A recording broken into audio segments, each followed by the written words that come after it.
My neighbor blocked my driveway for 3 years. He stopped after hundreds of strangers started trying to buy his SUV for $500. And no, he never figured out it was me. His name was Derek. And from the day he moved in, he had one incredibly annoying habit. He had a large driveway that could easily fit 3 vehicles. But instead of using it, he parked his Ford Explorer on the street, directly in front of my driveway. Not enough to get a ticket. Not enough for the city to care. Just enough to make getting in and out of my own property a daily nightmare. Every morning felt like a challenge. I had to carefully maneuver around his SUV, hoping I wouldn't clip a mirror or scrape a bumper. At first, I tried being polite. One afternoon, while he was washing another car in his empty driveway, I walked over.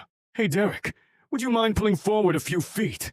It's making it hard for me to get out." He didn't even look up. Instead, he smirked. "The street is public property, pal.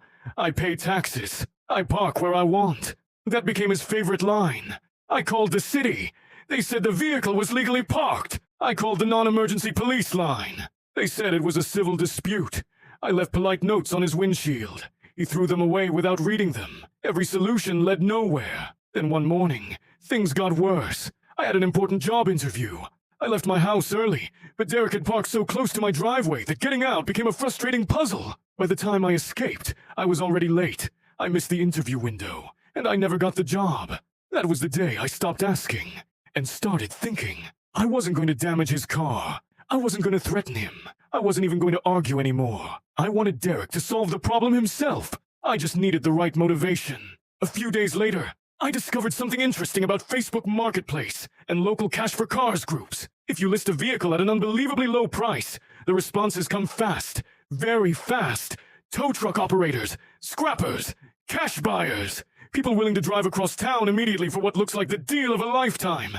And they're persistent. That's when I had an idea. One evening, I took a photo of Derek's Explorer parked on the street. Nothing suspicious, just a clean picture of the vehicle. Then I created a throwaway Facebook account and joined several local vehicle buying groups. My listing was simple. 2018 Ford Explorer. Runs great. $500 cash. Today only. No title. No paperwork. Lost the keys. Tow truck required. First come, first served. For contact information, I used Derek's phone number. Then I went to bed. The next morning was glorious. At 6 o'clock sharp, Derek's phone started ringing, and it never stopped. Calls, texts, voicemails, offers, questions, more calls. By 7 in the morning, pickup trucks were slowly driving through our neighborhood looking for the SUV. I sat by my window with a cup of coffee and watched the show unfold. Then things got even better. Around 7:30, Derek burst out of his house wearing pajamas. A pickup truck had stopped next to his Explorer. The driver rolled down his window. "Hey, is this the $500 Explorer? I drove 40 minutes and brought cash." Derek looked completely confused. "What are you talking about? That's my car." "The ad says it's for sale." His face instantly changed. He grabbed his phone and ran back inside. For the next hour, the chaos continued. More calls, more texts, more buyers, more trucks. People offered extra money to hold the vehicle. Others claimed they were only minutes away with a trailer. Then an actual tow truck appeared. The second Derek saw it, panic took over. He sprinted outside, jumped into the Explorer, started the engine, and drove it straight into his garage. The garage door slammed shut behind him. And that was the last time he parked on the street. 3 weeks later, his SUV is still safely locked inside that garage. Every morning, my driveway is completely clear. Every time a tow truck drives through the neighborhood, Derek watches it suspiciously. He thinks someone targeted his vehicle. He thinks scammers are after him. He thinks he's the victim of some elaborate scheme. The truth is much simpler. I never touched his car. I never threatened him. I never damaged a thing.